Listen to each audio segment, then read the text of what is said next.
Los domingos anteriores iniciamos una serie de sermones que nos muestran la gran historia que Dios nos cuenta en su palabra. Entonces empezamos viendo cómo Dios creó al mundo, cómo Dios creó al ser humano, lo creó perfecto, en perfecta comunión con Dios. El domingo subsiguiente, nuestro hermano Edwin nos habló de qué pasó con ese diseño original que Dios había hecho, porque cuando salimos a la calle nos damos cuenta que no vivimos en un mundo perfecto. ¿Qué pasó?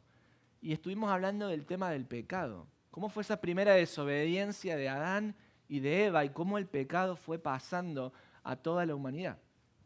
Ahora bien, lo que vamos a estar considerando en esta mañana es la solución que Dios había pensado antes de crear el mundo. Antes de incluso pensar en cómo iba a crear las aguas, los cielos y la tierra, Dios ya había preparado un plan para restaurar todo aquello que el pecado había destruido. Y es lo que vamos a estar considerando en este domingo de resurrección. Si ustedes notan a mi izquierda, la cruz tiene hoy un paño blanco, que es el símbolo de la vida de Cristo. Es el símbolo de que esa tumba está vacía y que ha quedado solamente en ese momento ese blanco sudario y los lienzos que habían tenido el cuerpo de Cristo. O sea que por eso están viendo ese detalle en la cruz en el día de hoy.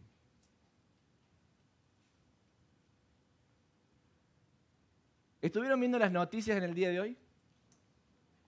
Bueno, qué bueno. Y en de la semana, miren, yo no sé si estuvo viendo las noticias durante la semana, pero si estuvo en las redes sociales, seguramente usted estuvo viendo un poco sobre la Catedral de Notre Dame. No sé si la vamos a ver en pantalla, si los chicos de media la ponen. La Catedral de Notre Dame.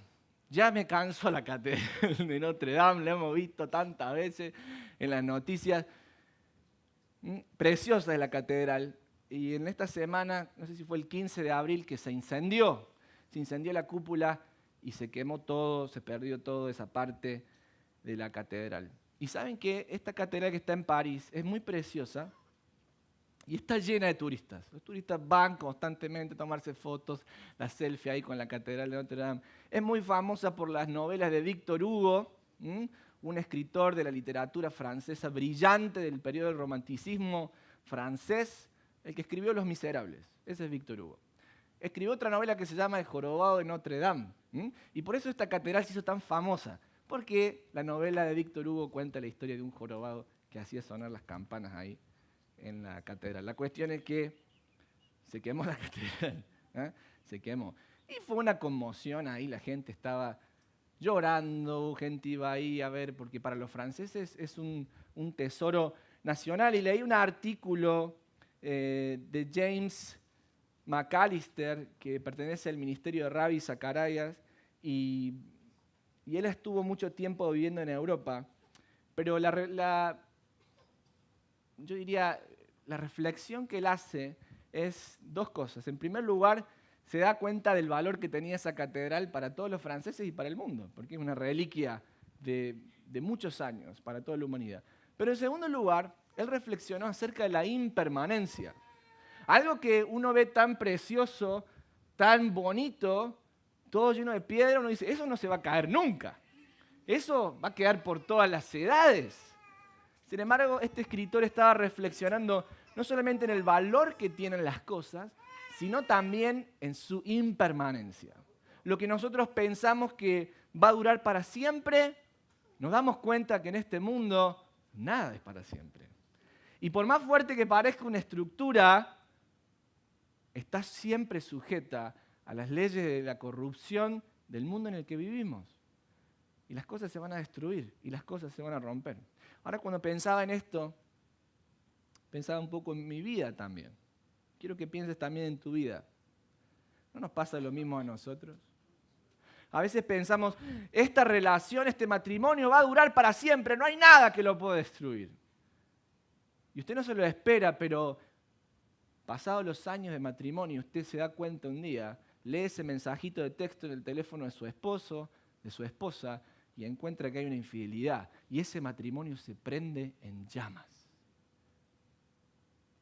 Quizás usted pensó que estaba joven, estaba fuerte, voy a poder trabajar toda la vida y trabajó y todo, pero un día tuvo esa enfermedad, le dieron ese diagnóstico y su seguridad y su confianza se prendió en llamas. Quizás pensaste que eras el mejor de la clase, que te iba a ir siempre bien, sacabas todas A en la secundaria, en el high school, pero recibiste esa carta de los resultados de tu ACT, que son malísimos. Y ahora no sabes qué vas a hacer, porque no sabes a qué universidad vas a ir. Y nosotros los seres humanos tenemos a pensar que todo es para siempre. Tenemos a pensar que hay seguridad, mi banco, mi cuenta está llena y estoy seguro, pero el otro día se voló todo. Se voló todo. Y tenemos la ilusión de pensar que todo es para siempre y queremos nosotros poner nuestro esfuerzo para que todo sea para siempre, pero nos damos cuenta por la experiencia de vivir que nada es para siempre. Nada es para siempre. Ahora, ¿por qué les digo esto? Porque este es un poco la situación a la que el apóstol Juan, cuando escribe su evangelio, va a tratar de tomar esta situación y trabajarla con los lectores que reciben este evangelio que en minutos vamos a leer. Juan le escribe a una comunidad de personas que habían puesto su fe mucho en la religión, en sus tradiciones, pero ahora que ha pasado un cataclismo en la vida de estos judíos, y es que el templo se había destruido, no sabían qué hacer. No sabían qué hacer. Este pueblo que había vivido en el primer siglo pensaba que el templo que había construido Herodes el Grande iba a durar para toda la vida. Pero en el año 70 las legiones romanas habían asediado a Jerusalén por una sedición y una vez que ese asedio terminó y las fuerzas de los judíos fueron destruidas, destruyeron el templo también. Entonces los judíos están pensando, ¿y ahora qué hacemos? Se nos cayó el mundo, se nos cayó la vida, porque para nosotros el templo era el lugar de conexión con Dios. ¿Y ahora qué vamos a hacer? Así que Juan, el apóstol Juan, uno de los 12 del grupo de Jesús, va a escribir este evangelio teniéndolos a ellos un poco en la mira. Por eso les invito a que me acompañen esta mañana a abrir sus Biblias en Juan en el capítulo 2, verso 13. Juan capítulo 2, verso 13. Y la pregunta que este pasaje intenta responder para esa audiencia original, y también es una pregunta que quiero que hoy nosotros nos planteemos,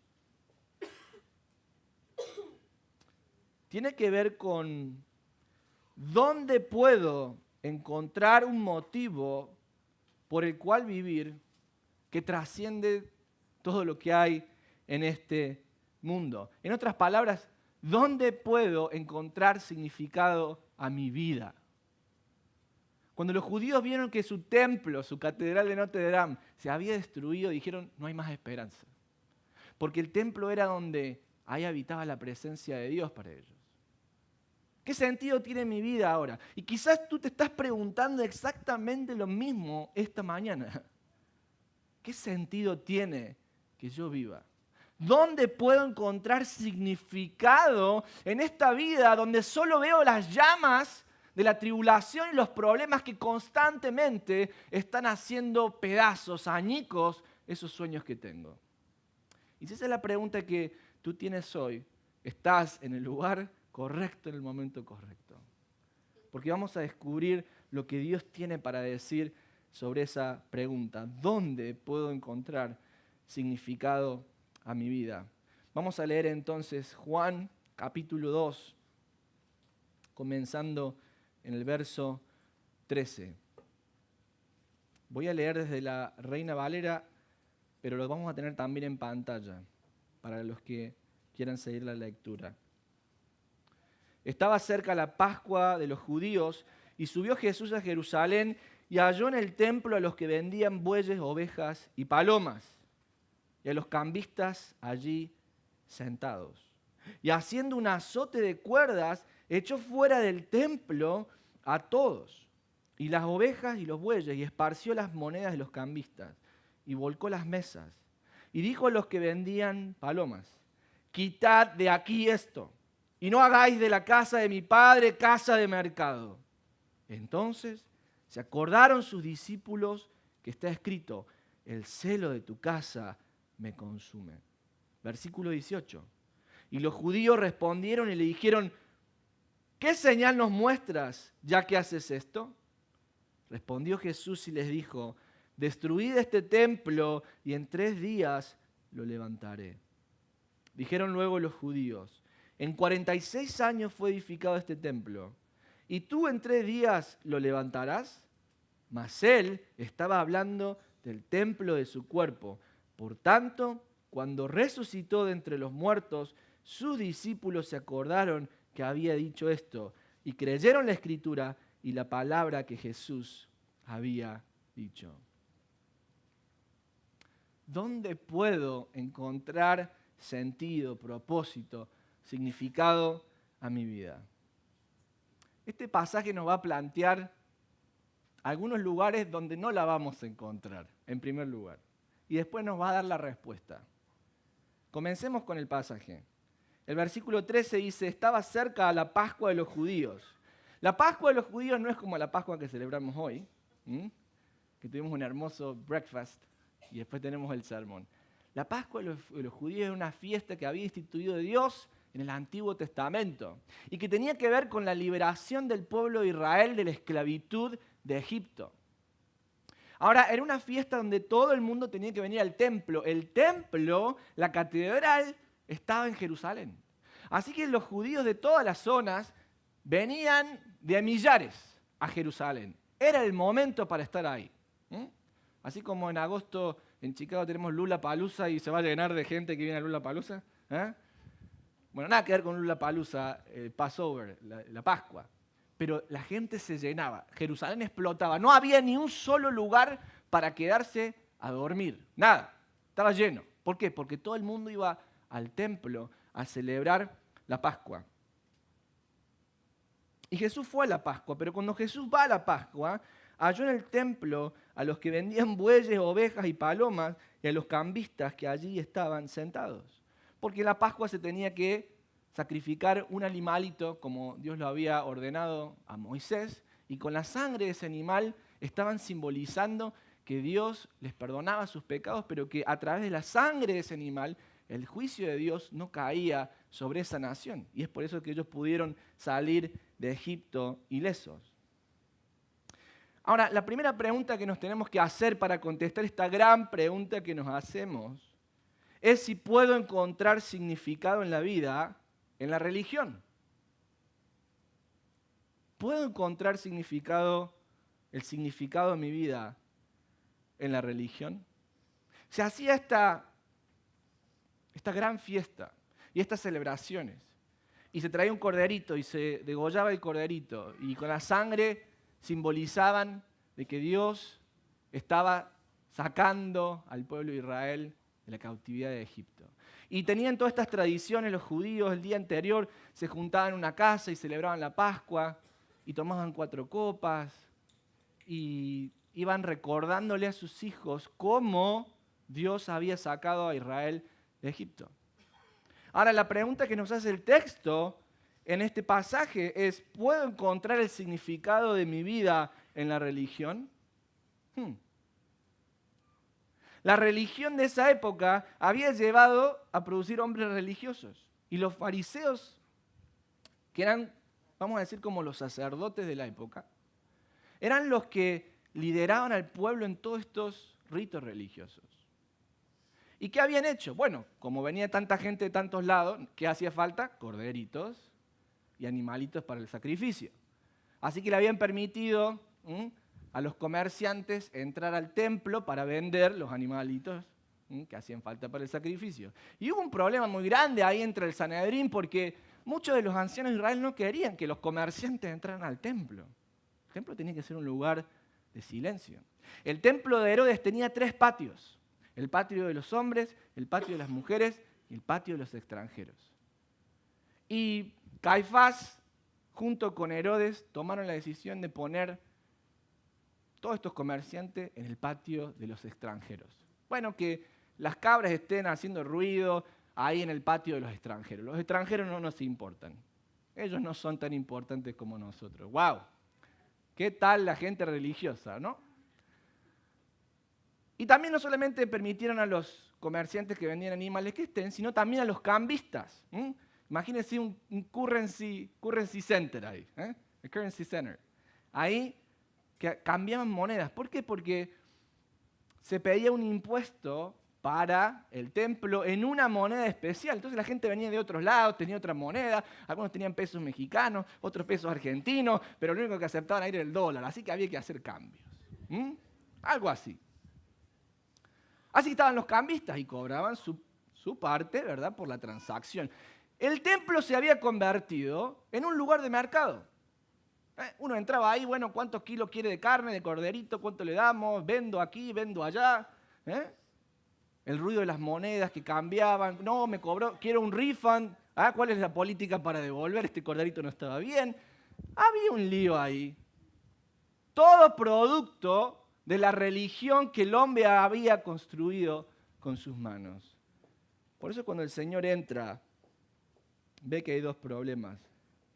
En primer lugar, que ahora el templo, en vez de ser un lugar de conexión entre Dios y el hombre, se había convertido en un mercado. Y en segundo lugar, que a través de esta religión se estaba oprimiendo a los menos privilegiados, como eran los extranjeros. ¿Sabes qué? Si buscamos significado de nuestra vida en la religión, no vamos a encontrar absolutamente nada. Nada.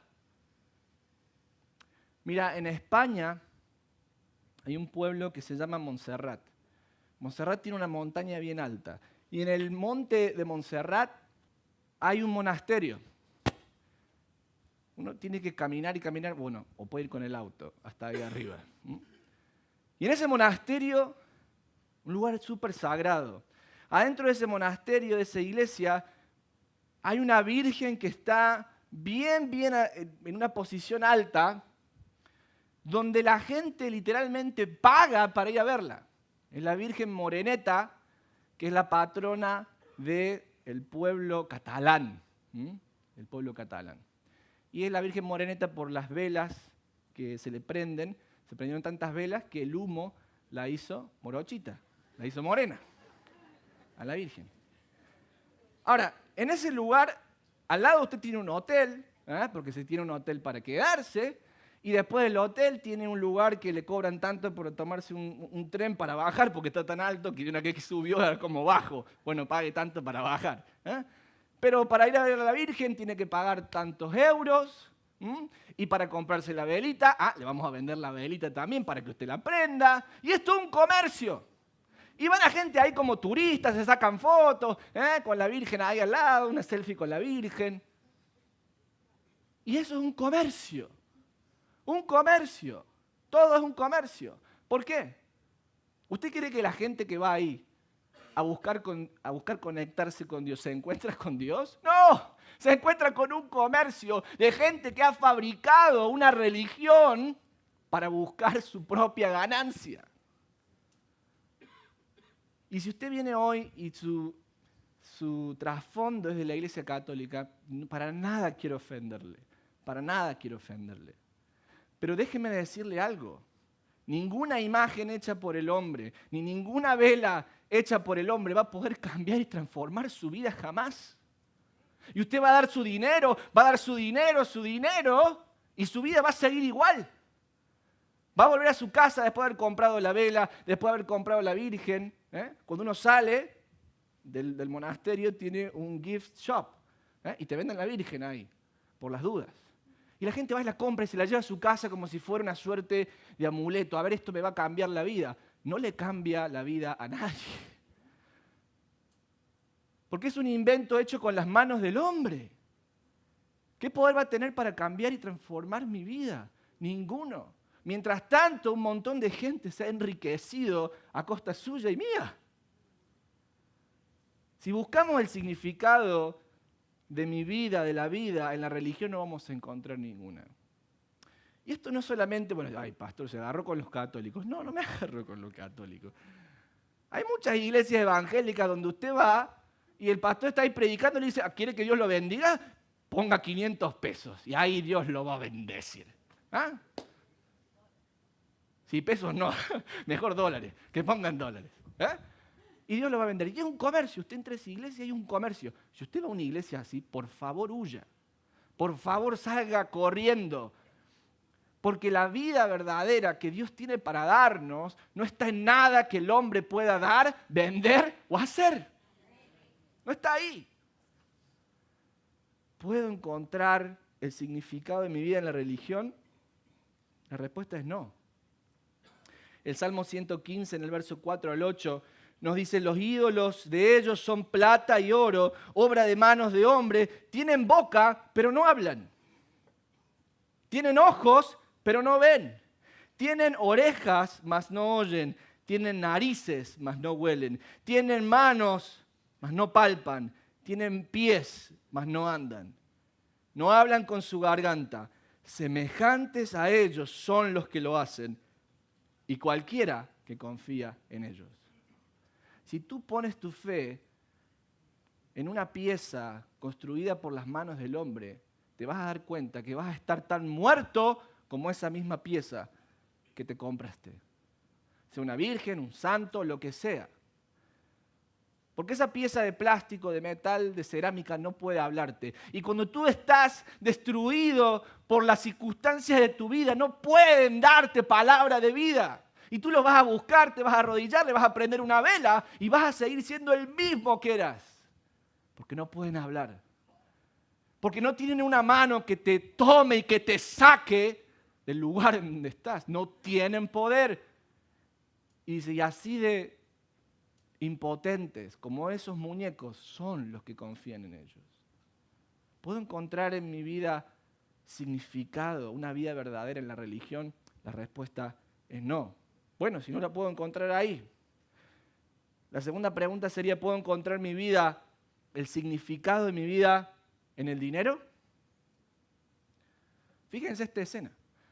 Jesús está dando vuelta a la mesa. ¿Se lo imaginaron así a Jesús?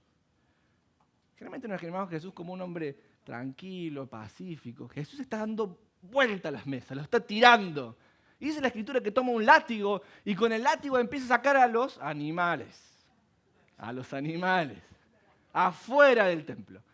¿Y cómo sabe que no le pegó a los hombres? Bueno, porque en el idioma original, que es griego, como está construido, es que el verbo donde Jesús usa el látigo se condice con el género y el número de la palabra animal. O sea que lo que Jesús está sacando afuera con el látigo son los animales, no las personas. Así que no saque ahí el cinto para darle a su hijo, Jesús le dio, entonces yo también le doy a mi hijo. No, para usar los animales. El problema fue en el año 400 más o menos cuando Jerónimo tradujo la Vulgata, que es la traducción del griego al latín, y lo tradujo mal. Y por eso se ha llevado ese error. Pero el punto es que Jesús está volteando la mesa de dinero. Les hago una pregunta, ¿puedo encontrar el significado de mi vida en el dinero?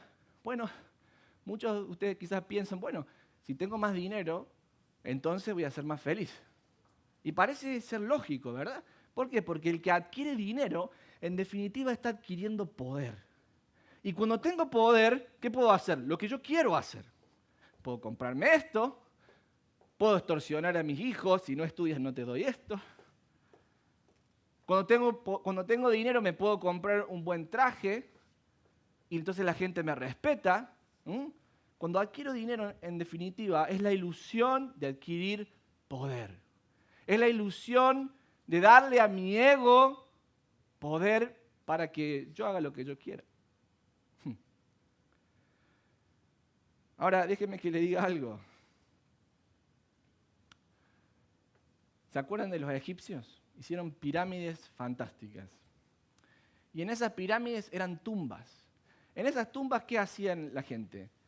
A un rey que era muy rico, que se le llamaba faraón, cuando se lo iba a enterrar, momificaban su cuerpo, lo ponían en un ataúd lleno de oro y ponían todas sus riquezas ahí. Todo el dinero que habían hecho en su vida, ahí lo ponían. Y no solamente el dinero, lo enterraban con su esposa, con sus hijos y con sus sirvientes, para que cuando se levanten la próxima vida, los tuviera todos ahí para que le sirvan.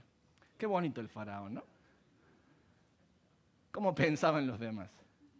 Por eso uno dice, ay, cómo me gustaría ser la esposa de faraón. Mejor no lo diga, porque hubiera terminado ahí. Y los enterraban vivos para llevarse todas esas riquezas a la vida siguiente. Ahora, ¿qué pasó? Ahora nosotros sabemos, desde el siglo XVIII y XIX, que se han estado abriendo estas tumbas, ¿qué encontraron? Ahí está la momia de su esposa, de sus hijitos, y están todos sus tesoros ahí. Y cuando usted va al Metropolitan Museum of Art en Nueva York, va a ver todas las riquezas que esta gente tenía y los va a ver. Mi punto es, ¿se llevaron algo de toda esa riqueza a la próxima vida los faraones? ¡No! Ahí quedó todo. La esposa, los hijos, hasta la suegra, le metían ahí la suegra. Todo para que se lo lleve. Se quedó ahí, se quedó todo ahí. Ustedes son los culpables, me hacen poner chistes de suegra. El punto está que a este mundo vinimos sin nada y nada nos vamos a llevar de este mundo. De hecho, la palabra de Dios nos dice en 1 de Timoteo, en el capítulo 6, en el verso 6 al 11, que hay gran ganancia en la piedad acompañada de contentamiento. Una persona que se contenta con lo que tiene y que tiene piedad, hay gran ganancia. ¿Por qué? Porque nada hemos traído a este mundo, dice la Escritura, y sin duda nada podemos sacar. A ver si me entienden todos. Esto no es algo que solamente lo dice la Biblia. Esto es algo que los arqueólogos han constatado fehacientemente en las pirámides de Egipto. Nada trajimos a este mundo. Cuando nació Faraón del vientre de su madre, ¿con qué nació? Con todo oro. ¡Ay, no! No nació así. Si usted está en una sala de partos, usted se da cuenta cómo nacen los niños. Y nacen sin nada. Nacen sin nada. Y esta gente en Egipto se dijo, bueno, nací sin nada, pero me voy a llevar todo. ¿Qué pasó? No se llevó nada. Por eso nosotros tenemos esas cosas en el día de hoy. Nada hemos traído a este mundo y sin duda nada podremos sacar. Así que teniendo sustento y abrigo, estemos contentos con esto.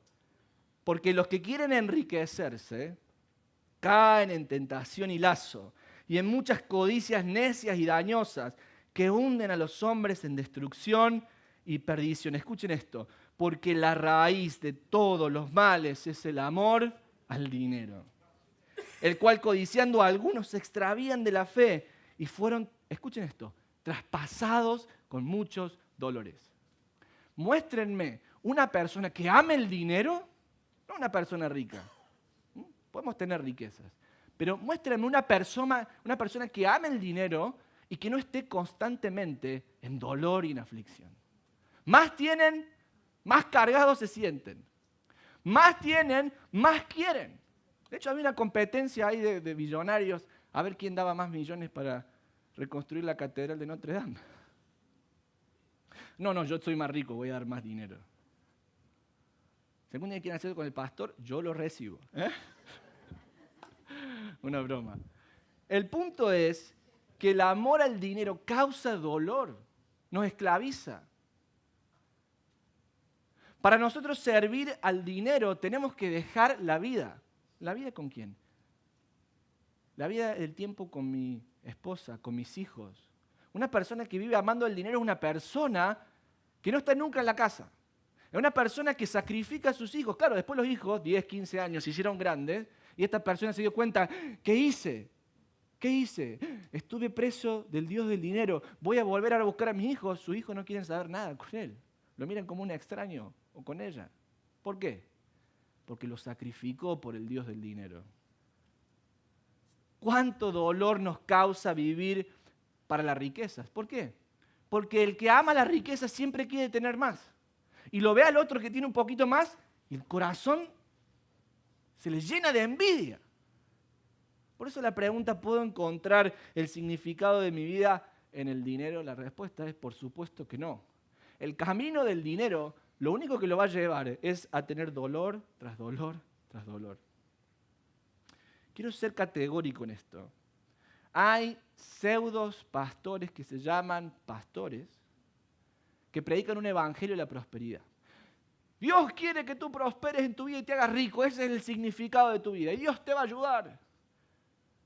Y esa gente va a países del tercer mundo o países en vía de desarrollo, en Sudamérica, en África. Y esta gente que no tiene nada, les vienen a vender humo.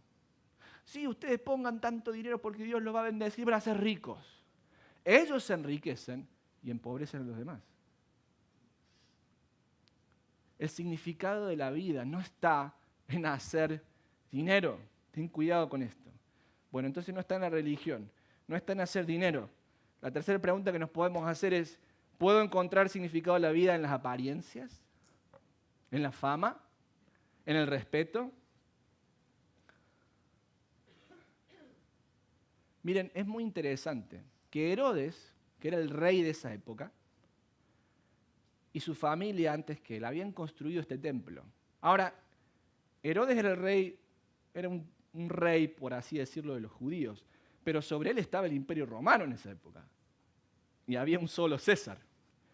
Y los romanos tenían mucho la cultura griega. Entonces, si uno se parecía más griego en esa época, uno tenía más estatus social. Porque los que estaban dominando en esa época eran los romanos. Entonces, ¿qué hizo Herodes? Empezó a poner este templo algunas cosas que en vez de parecerse más a la ley de Dios, se parecían más a la moda de los griegos. Y por ejemplo, con las monedas que Jesús está tirando, Herodes impuso que la moneda fuera una moneda que comerciaban en Tiro, que era una ciudad comercial muy importante en la zona, que tenía estampada la imagen de un dios griego que era Heracles. ¿Cómo? En el templo, en la casa de Dios, ¿están trayendo la imagen de otros dioses griegos? ¿Qué está pasando? Es que Herodes quería mostrarse ante los romanos como un gobernante progresista, como un gobernante que se asociaba con los poderosos. Y por eso había estampado esta imagen en esa moneda, que era la moneda de cambio, y es la moneda que Jesús va a tirar en esa escena. Ahora la pregunta que nos hacemos es, ¿puedo encontrar significado en mi vida en las apariencias? Herodes quería aparentar ser algo que no era. Quería asociarse con el poderoso. Bueno, si me ven más griego, entonces la gente va a pensar que tengo más estatus. Si me ven más judío, entonces van a pensar que soy de los oprimidos, de los esclavizados. Ahora, ¿no nos pasa lo mismo a nosotros eso muchas veces? Buscamos el significado de la vida en las apariencias. Nos sacamos esa selfie en casa, sonrientes, con el pelo ahí, el cabello. Y su compañera y sus amigos lo miran a usted como, ¡ay, qué ganador! ¡Qué triunfador que es esta persona! A ver cuántos, y todos le ponen like, y el corazoncito, y lo retuitean. Como la imagen que tenemos en pantalla. Pero en realidad, la realidad es que usted y yo estamos vacíos por dentro. Y que eso solamente fue una pantalla, una foto que nos sacamos, pero en realidad estamos anhelando que alguien nos preste atención. En realidad estamos anhelando conectar con alguien que crea que somos valiosos. En realidad estamos anhelando por encontrar amor en nuestra vida porque necesitamos ser amados. Y cuando ponemos esa foto ahí queremos que la gente nos ame. No hacemos eso porque, bueno, queremos fanfarronear solamente. Lo hacemos porque queremos que la gente los ame. Y estamos viendo cuántos likes me dieron. La semana pasada me dieron 85. Esta semana 80. ¡No! El mundo se acabó. Ustedes se ríen, pero ¿saben la presión que tienen nuestros jóvenes con esto? Las chicas siempre tienen que estar lindas, siempre que tienen que estar elegantes. Hay una modelo, 19 años, que salió hace poco a confesar la presión que ella sentía cada vez que se tomaba una foto. ¿Qué van a pensar mis amigos, mis compañeros? Soy una persona cool, entonces cuando voy a la escuela después, todos quieren estar conmigo. Pero la realidad es que estamos vacíos. La realidad es que estamos buscando que alguien nos ame, que alguien piense que somos valiosos. Y lo único que encontramos en las apariencias es eso, apariencias. Por eso cuando alguien nos saca una foto de nosotros que salimos medio feos, ¿qué le decimos? No la subas a tu Facebook, no la subas a tu Instagram. Y nos enojamos. Mire, usted puede sacarme todas las fotos que quiera, yo ya sé que soy feo, así que usted ponga la que usted quiera. Pero el punto es que si buscamos obtener el significado de la vida en las apariencias, nos vamos a quedar vacíos. Vacíos. ¿Dónde están sus amigos, sus seguidores de Instagram cuando usted pierde un ser querido? ¿Dónde están sus seguidores de Instagram cuando su matrimonio se está cayendo a pedazos y usted no sabe cómo arreglarlo? ¿Dónde están sus seguidores de Instagram? ¿En qué le va a ayudar a salir tan bien en la foto cuando usted se pregunta todos los días, ¿para qué estoy en este mundo? ¿Dónde podemos encontrar el significado a nuestra vida? Dijimos, en la religión, no. En el dinero, tampoco. En las apariencias, tampoco. Si el servicio termina acá, nos vamos a deprimir todos. No vengo nunca más a la iglesia, dice usted, yo tampoco. Pero la historia no termina ahí. Jesús no solamente está purificando el templo, sino que cuando vienen los fariseos y los líderes del templo, Jesús, ¿qué estás haciendo? ¿Quién te crees que eres para romper nuestras estructuras? ¿Quién te piensas que eres para distorsionar nuestros sistemas? ¿Qué señal haces? ¿Qué señal nos das para que creamos que tienes el poder de hacer esto? Y Jesús les dice, destruid este templo, y estaba hablando de su cuerpo, y en 3 días lo voy a levantar. Los judíos estaban pensando que se refería al templo físico, pero Jesús estaba hablando de su cuerpo. Jesús estaba hablando que Él iba a pagar el precio por tu pecado y por mi pecado en la cruz. Y que la justicia y la ira de Dios iban a caer sobre Él, destruyendo su cuerpo. Pero que al tercer día Él iba a vencer la muerte e iba a resucitar con poder. Esa es la señal que Jesús nos da para que nosotros sepamos que Él tiene todo el derecho de correr todas esas cosmovisiones, de correr todas esas perspectivas, estructuras de la vida y de mostrarnos cuál es el verdadero camino a la vida. Por eso, si tú te preguntas dónde está el significado de la vida, no lo vas a encontrar en la religión. Pero es que yo hice la comunión, me bautizaron de niño, sí, todo lo que tú quieras, pero sigue siendo el mismo de siempre. Y no es porque yo lo diga, porque no te conozco, sino porque tú lo sabes. Porque tu esposa se da cuenta, porque tus hijos se dan cuenta. No lo vas a encontrar en la religión, no lo vas a encontrar en el dinero, no lo vas a encontrar en las apariencias. El único significado, la verdadera vida, la podemos encontrar en la persona de Cristo Jesús. Él es el camino, la verdad y la vida. Y nadie puede tener una conexión con Dios lejos de Él. Bueno, yo quiero probar en realidad, a ver si puedo probar esta religión, a ver esto. No. No hay religión humana que pueda llenar el vacío de tu alma. No hay religión humana que pueda conectarte con el Dios que puede darte vida. No hay. Bueno, pero si vengo aquí todos los domingos a la iglesia y me siento y canto y aplaudo y escucho la palabra. ¡Tampoco! El único que puede darte vida es Cristo Jesús. Ahora fíjate algo. Para que Cristo te dé vida, lo primero que tienes que hacer es dejar que Él purifique tu vida. Jesús no vino ahí y dijo, ay, muy bien, tienen ahí la gente que tiene su confianza en el dinero, en la religión, en las apariencias. Bueno, yo me voy a agregar ahí y voy a proponer una alternativa más. No, ¿qué está haciendo Jesús?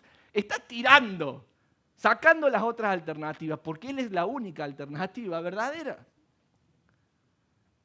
Jesús está purificando el templo. Pero así es que Jesús quiere purificar tu vida y la mía. Ahora, para purificar tu vida y la mía, tú y yo tenemos que llegar a la conclusión de que hasta aquí hemos hecho las cosas mal. Tú y yo tenemos que llegar a la conclusión de que en nuestro corazón hay pecado. Tienes que reconocer tu pecado. Tú y yo tenemos que llegar a la conclusión que ni el dinero, ni la religión, ni las apariencias, ni nada de lo que hemos probado nos ha ayudado a encontrar significado en la vida. Si tú no llegas a entender que eres un pecador y que estás separado de Dios, no hay esperanza para ti. ¿Por qué? Porque Jesús no va a competir ahí con nadie. Bueno, lo agreguemos a Jesús como una adición. No. Jesús es el único y el verdadero. Cuando tú llegas a la conclusión de que en tu vida has tomado malas decisiones, que nada te ha funcionado y que es tu pecado lo que cada vez te está haciendo más infeliz, ese es el primer paso de la esperanza. ¿Por qué? Porque entonces viene Jesús a purificarte. ¿Y cómo te purifica Jesús? Con su preciosa sangre que Él vertió por ti y por mí en la cruz del Calvario. Por eso si tú pones tu fe en la persona de Cristo y le dices, Señor, yo creo que moriste en la cruz por mis pecados, me arrepiento de mis pecados, sálvame. El Señor, por medio de la fe y por el poder de su Espíritu Santo, te transformarán, te regenerarán para convertirte en una nueva persona. Donde ya no vas a estar buscando más tu identidad ni el significado de tu vida en el dinero. Entonces tus amigos tienen dinero y tú te pones feliz. ¡Ay, qué bien que tienes dinero! ¡Qué bueno! Ya no tienes ese corazón envidioso. ¿Por qué? Porque eres una nueva persona. Porque Cristo te ha salvado. ¿Ves que la gente va a hacer procesiones ahí a ver si Dios le perdona los pecados? Y tú sabes que esa religión no sirve. Porque el único que puede perdonar pecados es Cristo Jesús. Ya no te importan más las apariencias, porque tú sabes que Dios te amó tanto que dio a su Hijo unigénito por ti en la cruz.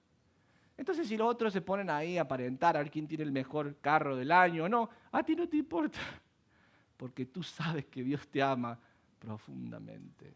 Qué hermoso vivir así. ¿Quieres vivir así? Clama a Dios en esta mañana y dile, Señor, sálvame. Señor, me arrepiento de mis pecados. Señor, sálvame. Miren, quiero terminar con esto, porque si no, ustedes no van a volver más a la iglesia. Si el pastor habla como 50 minutos, no vuelvo más. Está bien, nos haga corriendo. Déjenme que termine con esto. Empezamos hablando de Francia y la Catedral de Notre Dame.